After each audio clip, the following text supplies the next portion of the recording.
여인인지 아프리카 여인인지 모르겠지만 어딘지도 모르는데 돈은 8, 9억을 지가 헤쳐먹었고 저는 3,500인데 8, 9억 했는 놈으로 취급된다는 얘기 아닙니까?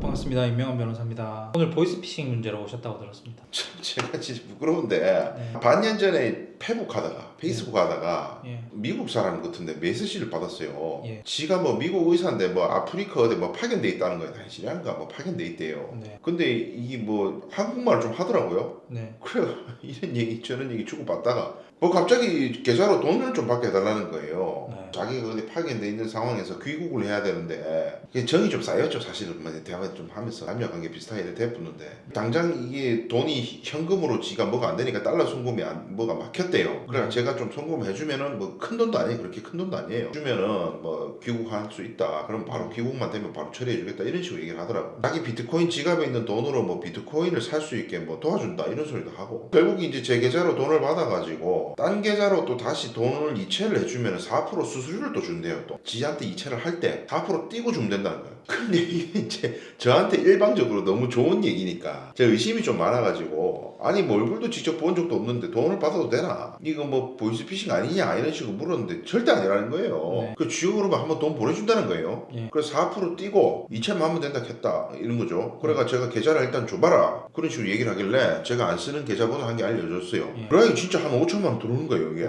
그래가 제가 4% 하면 200만 원 아닙니까? 네. 200만 원 딱 띄고 어디 다른 계좌 보내달라 하더라고요. 네. 근데 한순간에 200만 원 물어붙잖아요. 예. 그래 알겠다 하고 돈을 보내줬죠. 그래가 이런 식으로 한 뭐 20번 좀 넘게 이체를 해줬거든요. 그런데 오늘 갑자기 경찰이 전화가 와갖고 너 당신이 뭐 로맨스 스캠에 가담해가지고 조사를 받아야 된다 티 나온다. 하이 좀 황당해가지고 이거 뭐 왜 해야 될지 몰라가 변호사님 찾아왔습니다. 선생님 일단 이체해 주신 게 20번 정도가 맞아요. 그리고 총 얼마인지 수수료는 얼마 정도 떼고 주셨는지. 자료 한번 보면서 세보니까 지금 보니까 정확하게 18번이고요. 9억 좀에 안 돼요. 수수료가 평균 뭐 한 200대니까 한 3,500만 원 좀 되는 것 같아요. 좀 금액이 크네요. 아, 예, 선생님 혹시 보이스피싱 사기나 전자금융거래법 위반 이런 걸로 조사받거나 처벌받으신 적이 있을까요? 전자금융거래법 그게 재작년쯤인가 그때 돈이 하도 급해갖고 네. 대출 좀 알아보다가 대출업체에서 통장을 좀 보내달라 하길래 통장 보내준 거 빌려준 거죠. 그러니까 예. 그걸로 벌금 300인가 받은 적이 있어요. 문제가 좀 심각해 보입니다. 아마도 보이스피싱이나 로맨스 스캠 사기 공범으로 처벌될 것 같아요. 아니 근데 그 사람이 사기꾼이고 저한테 지가 의사라 그랬거든요. 이대 나온 것도 막 얘기하고 대학 시절 얘기도 하고 뭐 지 있는 병원 사진도 찍어 보내고 뭐 오만 거 다 보냈어요. 진짜 이거는 완전히 저는 속았는데 제가 뭐 공범으로 처벌됩니까? 근데 선생님도 의심을 하셨잖아요. 보이스피싱 아니냐고. 만약에 선생님이 저런 처벌 전력이 없었다면 이제 몰랐다고 무죄 주장이나 뭐 무혐의 주장 할 수 있었을 것 같은데 전자금융거래법 위반으로 조사 처벌 받으시면서 선생님 통장 함부로 빌려주면 이게 피싱하는 애들한테 이용당하는 거 아셨을 거잖아요. 선생님 명확하게 몰랐다고 하더라도 의심은 하셨고 의심은 되지만 뭐 저쪽에서 아니라고 하니까 무작정 믿었다. 이런 주장은 솔직히 수사기관이나 법원에서 잘 안 받아줍니다. 이게 미필적 고의라는 거거든요. 네.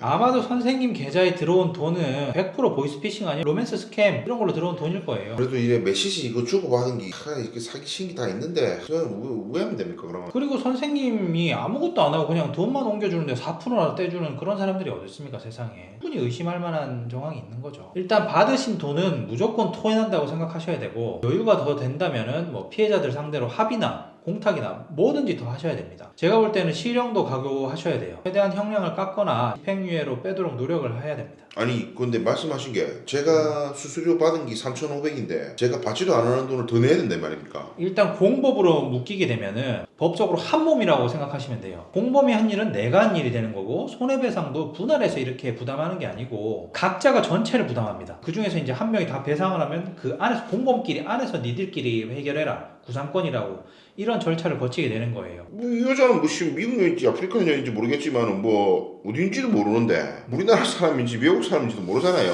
근데 지는 어디 갚고 없고 돈은 8, 9억을 지가 헤쳐먹었고 근데 저는 3,500인데 저는 그러면 사기를 갖다 8, 9억 했는 놈으로 취급된다는 얘기 아닙니까? 변호사님 말씀대로. 예. 그럼 뭐 이거 8, 9억짜리 사기면 형도 엄청 센 거 아닙니까? 아마도 거의 실형 뭐 2, 3년은 선고될 수도 있습니다. 모르는 사람에게 함부로 계좌를 빌려주거나 대가를 받고 돈을 이체해주는 경우 단순한 금전 거래가 아니라 보이스피싱이나 로맨스 스캠 등 사기 범죄의 공범이 될 수 있습니다. 불법성을 의심하면서도 계속 돈을 이체했다면 미필적 고의가 인정되어 법적 책임을 피하기 어렵습니다. 특히 과거에 유사한 처벌을 받은 적이 있다면 더욱 불리한 상황이 될 수 있습니다. 이런 범죄에 연루되지 않으려면 절대 타인의 돈을 대신 받아 이체해주는 행위를 해서는 안 됩니다. 혹시 유사한 제안을 받았다면 즉시 의심하고 피해를 예방하기 위해 신중하게 행동하는 것이 좋습니다.